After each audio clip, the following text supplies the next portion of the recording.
అందరూ బాగుండాలి, అందులో మనం ఉండాలి. వెల్కమ్ టు మై ఛానల్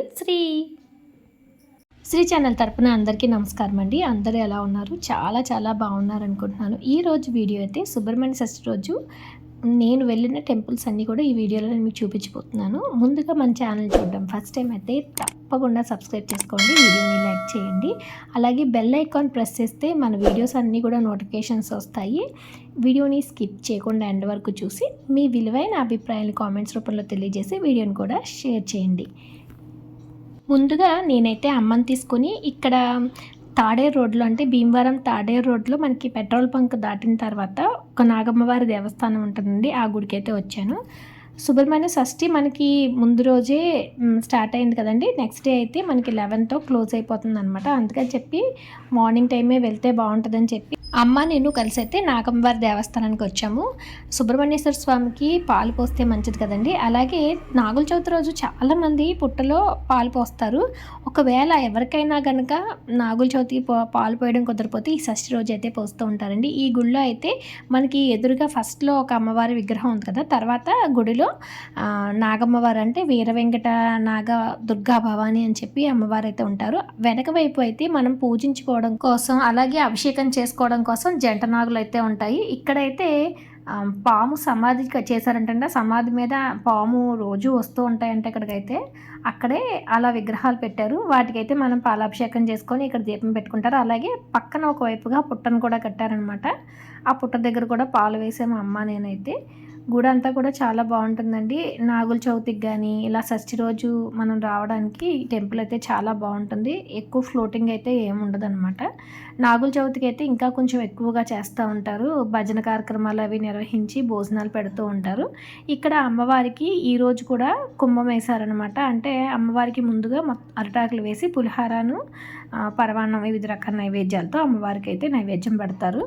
ఇక్కడ అమ్మవారి గుడికి వెళ్ళి వచ్చేసిన తర్వాత నేనైతే గొల్వాన్తిప్పలో చిన్నప్పుడు షష్ఠికి వెళ్ళేవాళ్ళం అండి. గొల్వాన్తిప్పలో 2 షష్ఠులు జరిగాయి, పెద్ద షష్ఠి, చిన్న షష్ఠి అని. ఈ మధ్య అయితే చిన్న షష్ఠి అంతగా జరగట్లేదు, పెద్ద షష్ఠి జరుగుతుంది. ఆ సుబ్రహ్మణ్యేశ్వర స్వామి వారి గుడికి అయితే వచ్చాను. వల్లి దేవసేన సమేత శ్రీ సుబ్రహ్మణ్యేశ్వర స్వామివారి దేవస్థానానికి వచ్చాం. ముందు ఒక 5 రోజులు 3 రోజుల నుంచే పూజలు, కళ్యాణం జరుగుతూ ఉంటుందండి. ఇక్కడ గొల్వాన్తిప్పలో లక్ష్మీ టీచర్ వాళ్ళు అయితే టీచర్స్ కింద వర్క్ చేస్తున్నారు. ఈవిడైతే మా ఇంటి దగ్గరే ఉంటారనమాట. టీచర్స్ కూడా మధ్యాహ్నం స్వామివారి దర్శనం చేసుకొని భోజనానికి ఇక్కడ స్వామివారి దేవస్థానానికి అయితే వచ్చారు. ప్రతి సంవత్సరం కూడా ఇక్కడ భోజనాల కార్యక్రమం అయితే జరుగుతుందండి. షష్ఠి తీర్థం కూడా చాలా జరుగుతుంది. నేనైతే వీడియో షూట్ చేయలేదు, కానీ మనకి పిల్లలకు కావాల్సినవి అన్నీ కూడా రకరకాల అన్నీ కూడా మనకి ఇక్కడ తీర్థంలో పెట్టి అమ్ముతూ ఉంటారు. చిన్నప్పుడు కూడా మాకు ఎక్కువ ఇక్కడికి వస్తే యాంగ్జైటీ ఏంటంటే షష్ఠి వస్తుందంటే ఇక్కడ అన్నీ కొనుక్కోవచ్చు కదా అని చెప్పి ముందు డబ్బులు తీసుకొని అయితే రెడీగా పెట్టుకునే వాళ్ళమాట ఇంట్లో వాళ్ళ దగ్గర. అలాగే మేము చిన్నప్పుడు గొల్వాన్తిప్పలో శేషగిరిరావు గారు అనే వాళ్ళ ఇంట్లో ఉండేవాళ్ళం అండి. ఆ తాతయ్య గారికి కూడా వాళ్ళ మనవరాలతో సమానంగా నాకు కూడా డబ్బులు ఇచ్చి నువ్వు కూడా కొనుక్కోమ్మా షష్ఠిలో అంటూ ఉండేవారు అనమాట. అక్కడ మేమైతే 8 ఇయర్స్ వరకు ఉన్నాం కాబట్టి అండి, ఊళ్ళో చాలామంది తెలిసిన వాళ్ళు అయితే ఉంటారు. ఇక్కడ షష్ఠికి వస్తే కూడా నాకు చాలామంది కనిపిస్తూ ఉంటారు. అలాగే ఈ సంవత్సరం కూడా చాలామంది కనిపించారు. మాతో చదువుకున్న వాళ్ళు, మా అన్నయ్యతో చదువుకున్న వాళ్ళు, శంకర్, అలాగే బాలాజీ, మా ఫ్రెండ్ వీరాస్వామి అని వాళ్ళ అన్నయ్య తమ్ముడు అయితే. బాలాజీ అయితే చెప్తున్నాడు, చిన్నప్పుడు కరెంటు పోగానే లైన్మెన్ గారు ఇంటికి వచ్చేవాళ్ళం కదా మేము అందరూ. ఎందుకంటే చిన్నప్పుడు గొల్వాన్తిప్పలో కరెంటు పోతే మా నాన్నగారు టీవీకి బ్యాటరీ పెట్టేవారు అనమాట. ఆదివారం సినిమా టైంలో కరెంటు పోతే మొత్తం అందరూ కూడా మా ఇంటి దగ్గరికే వచ్చేవారు. ఆ విషయం తను చెప్పగానే నాకు చాలా బాగా అనిపించింది అనమాట. చిన్ననాటి విషయాలు ఎవరి నోటి నుంచి అన్నా వింటే చాలా బాగుంటుంది కదండి. ఇక స్వామివారి దేవస్థానానికి వస్తే ఇక్కడ డెకరేషన్ అంతా కూడా చాలా బాగా చేస్తూ ఉంటారండి. అలాగే మ్యూజికల్ ఆర్కెస్ట్రా కూడా జరుగుతూ ఉంటుంది. ముందు రోజు నుంచి కళ్యాణం ఏర్పాట్లు అన్నీ కూడా దేవస్థానం వారు చాలా అంటే చాలా బాగా చేశారు.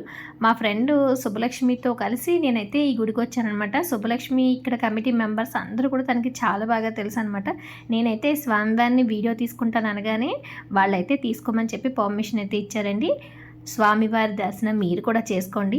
వల్లి దేవసేన సమేత శ్రీ సుబ్రహ్మణ్యేశ్వర స్వామివారు. మా చిన్నప్పుడైతే గుడి చాలా చిన్నగా ఉండేదండి. ఈ మధ్య చాలా బాగా డెవలప్ చేశారు. మా సుబ్బలక్ష్మి వాళ్ళ రిలేటివ్స్ అంట, ఈయన కూడా గుడికి సంబంధించి కమిటీ మెంబరు. మేము వీడియో తీసుకుంటున్నప్పుడు ఆయన కూడా వచ్చి జాగ్రత్తగా తీసుకోండి అమ్మా అని చెప్పైతే చెప్పారు. తర్వాత ఒకసారి ఇక్కడ దేవస్థానానికి సంబంధించిన కమిటీ మెంబర్స్ అంతా కూడా విరాళాలు వచ్చిన నగదు అవి ఆ లెక్కలు అవి కూడా చూసుకుంటున్నారు. అంటే ఇంచుమించుగా భోజనాల టైం అయిపోయి మధ్యాహ్నం అయిపోయింది కాబట్టి వాళ్ళు కొంచెం ఫ్రీ అయింది కాబట్టి లెక్కలు చూసుకుంటున్నారు అనమాట అండి. వీళ్ళంతా కూడా కమిటీ మెంబర్స్. గుడికి సంబంధించిన కళ్యాణానికి సంబంధించిన విశేషాలు ఇక్కడ ఏర్పాట్లు అన్నీ కూడా వీళ్ళందరూ దగ్గరుండి చాలా బాగా చేస్తూ ఉంటారంటండి. గుడి కమిటీ అయితే షష్ఠి మహోత్సవాలు నిర్వహించడానికి ముందుగా చేయాల్సిన ఏర్పాట్లన్నింటినీ కూడా ముందు ఒక కమిటీ వేసుకొని ఎలా చేయాలి ఏంటి అనేదాన్ని అయితే ముందు ఒక ప్లానింగ్ అయితే చేసుకుంటూ ఉంటారండి. ఎందుకంటే ఏ గుడి దగ్గరైనా ఏ కార్యక్రమాలైనా చేయాలంటే కూడా మనం ముందు ఇలా చేసుకోవాలి అని చెప్పి మనకి చేయాల్సిన ఏర్పాట్లు అయితే చాలా ఉంటాయండి. కమిటీ అనేది లేకపోతే ఇవన్నీ కూడా సక్రమంగా నిర్వహించడం అనేది జరగదు. మేము చూసినప్పుడైతే చిన్నప్పుడు చాలా చిన్నగా ఉండేదండి గుడి. అసలు షష్ఠి టైంలోనే మనకు అంతలా ఫెస్టివల్ జరిగేది. తర్వాత టైంలో మనం వెళ్తే చిన్నగా ఉండేది గుడి. తర్వాత డెవలప్ చేసి గుడిని పెద్దగా కట్టించారు. అలాగే పక్కన ఒక పెద్ద పుట్టని కట్టించి జంట నాగులు అలా చాలా అంటే చాలా బాగా డెవలప్ చేశారనమాట. ఇక్కడ గుడికి రాగానే ఇంకా గొల్లవాంతిప్ప సరౌండింగ్స్ ఉన్న ఊళ్ళు వాళ్ళు కూడా చాలామంది వస్తూ ఉంటారండి. ఇంకా గొల్లవాంతిప్ప అంటే చిన్నప్పుడు మేము ఉన్న ఊరు కాబట్టి ఎవరో ఒకరు తెలిసిన వాళ్ళే ఉంటారనమాట. అలా ఎవరో ఒకరు పలకరిస్తూనే ఉన్నారు. తనైతే మా జూనియర్ రామకృష్ణ అని చెప్పి తనైతే కనబడగానే ఎలా ఉన్నారండి ఏంటని మాట్లాడుతున్నారు. తన వాళ్ళ మిస్సెస్ అనమాట. మా ఫ్రెండ్ చిన్నప్పుడు ఫ్రెండ్ తాతాజీ అని వాళ్ళ ఇంటి ఎదురుగా ఉంటారంట. అలాగే ఇక్కడ బాబు చూసారు ఎంత క్యూట్గా భలే బాగున్నాడు కదా. ఇప్పుడు నాతో మాట్లాడారు కదండి రామకృష్ణ అని. వాళ్ళకు ఒక చిన్న పాప ఉందంట. ఆ పాపతో యూట్యూబ్లో చిన్న చిన్న షార్ట్స్ డ్యాన్స్ అయి చేస్తానండి. బవీ లాగ్స్ అని చెప్పి మాది ఉంటుంది. మా పాప డ్యాన్స్లు ఉంటాయి చూడండి అంటున్నారు. ఈ బుడ్డదైతే ఆ బవీ లాగ్స్లో డ్యాన్స్ చాలా బాగా చేసింది. ఆ రోజు నేను కూడా ఛానల్ ఓపెన్ చేసి చూశాను అనమాట. మా ఫ్రెండ్ సుబ్బలక్ష్మి వాళ్ళ ఇంటికి ఈ టెంపుల్ చాలా దగ్గరండి. ఎవ్రీ ఇయర్ కూడా ఈ టెంపుల్కి వచ్చినప్పుడు వాళ్ళ ఇంటికి అయితే వెళ్తాం అనమాట. ఇంచుమించుగా మా బ్యాచ్ కొంతమంది ఫ్రెండ్స్ అయితే కలిసి వాళ్ళ ఇంటికి వెళ్ళి కాసేపు ఉండి అక్కడి నుంచి లాస్ట్ ఇయర్ అయితే గోట్లపాడు లోపల పాముగుడి అని ఒక గుడి ఉందన్నమాట. అక్కడికి వెళ్ళేవాళ్ళం. ఈ సంవత్సరం వేరే చోటుకి ఎక్కడికైనా వెళ్దాం అనుకున్నాం. తర్వాత ఇదిగోండి సుబ్బలక్ష్మి వాళ్ళ ఇంటికి వచ్చానమాట. సుబ్బలక్ష్మి వాళ్ళ ఇంటి దగ్గర అయితే మొత్తం ఫుల్ మొక్కలతో చాలా బాగుంటుంది. ఈ పూల చెట్టు చూసారు ఎంత ఎత్తిగిందో వైట్ ఫ్లవర్స్ది. అలాగే మనీ ప్లాంట్ పెద్ద పెద్ద ఆకులతో చాలా బాగుంటుంది. అలాగే పసుపు మొక్క డిఫరెంట్ క్రాటన్స్. మాకు ఎప్పుడైనా పూజలు ఆ టైంలో అరిటాకులు కావాలి మామిడాకులు కావాలంటే మా వారు దొంగపిండి హై స్కూల్ కాబట్టి ఈ రోడ్లోనే వెళ్తారనమాట. వచ్చేటప్పుడు ఇక్కడ ఆగితే మా సుబ్బలక్ష్మి అయితే మామిడాకులు అరిటాకులు తమలపాకులు అన్నీ ఇచ్చేస్తుంది. వీళ్ళ ఇంటి దగ్గర అయితే కాసేపు ఆగిన తర్వాత అక్కడి నుంచి బండి ముత్యాలం వారి టెంపుల్ దగ్గరికి అయితే వచ్చామన్నమాట అండి. బండి ముత్యాలం తర్వాత నుంచి ఎక్కడికి వెళ్దాం అయితే పేరుపాలెం వెళ్దాం లేదంటే మొగల్తూరు వెళ్దాం అనుకున్నాం. కానీ పేరుపాలెం కంటే మొగల్తూరు వెళ్తే బెటర్ అని మొగల్తూరు అయితే వెళ్ళాము. బండి ముత్యాలమ్మ వారి టెంపుల్ దగ్గర అయితే ఆగామండి. ఇక్కడ బండి ముత్యాలమ్మ కూడా చాలా చిన్నగా ఒక తాడి చెట్టే ఉండేది. తర్వాత అంతా డెవలప్ చేశారు.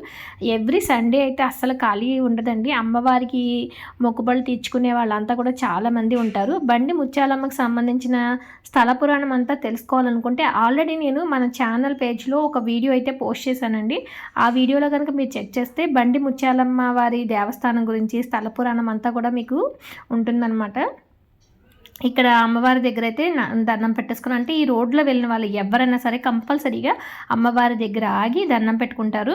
అమ్మవారి దగ్గర ఫస్ట్లో ఇలా ఒక తాడి చెట్టు మాత్రమే ఉండేదండి. తర్వాత ఇలా మొత్తానికి షెడ్స్లో వేయడం సరౌండింగ్స్ కూడా చాలా షెడ్స్ వేశారు. ఎందుకంటే ఆదివారం భోజనాలు పెట్టుకునే వాళ్ళకి కూడా వీలుగా ఉండేలాగా రూమ్స్ అన్నీ కూడా అవైలబుల్గా ఉంటాయండి. ఇక్కడ అమ్మవారి పాదాలు చూడండి అసలు ఎంతలా అంటే మనుషుల పాదాలకే చక్కగా అమ్మవారికి పెట్టిన చుట్లవి కూడా నాకు చాలా బాగా నచ్చుతాయండి. ఇక్కడ పాదాలు చూస్తే అమ్మవారు అయితే ముత్యాలమ్మ తల్లికి ఏదైనా కోరితే తప్పకుండా అయితే తీరుతుందని చెప్పి ప్రజలు నమ్ముతూ ఉంటారు. అది చాలా వరకు నిజమండి. ఎందుకంటే అమ్మవారి మొక్కుబళ్ళు కూడా ఇక్కడ అందరూ కూడా అలాగే తీర్చుకుంటూ ఉంటారు. ఇక్కడ అమ్మవారి దర్శనం అయిపోయిన తర్వాత నెక్స్ట్ అయితే మొగల్తూరు వెళ్ళాం. మొగల్తూరులో ఎక్కడికి వెళ్ళాం ఏంటనే విశేషాలన్నీ కూడా నెక్స్ట్ వీడియో అయితే అప్లోడ్ చేస్తాను. వీడియోని చూసాక మీ అభిప్రాయాలను తప్పకుండా తెలియజేయగలరు. లైక్ చేయడం అస్సలు మర్చిపోవద్దు. సబ్స్క్రైబ్ కూడా. Thank you for watching. Survey జన సుఖినో భవంతు.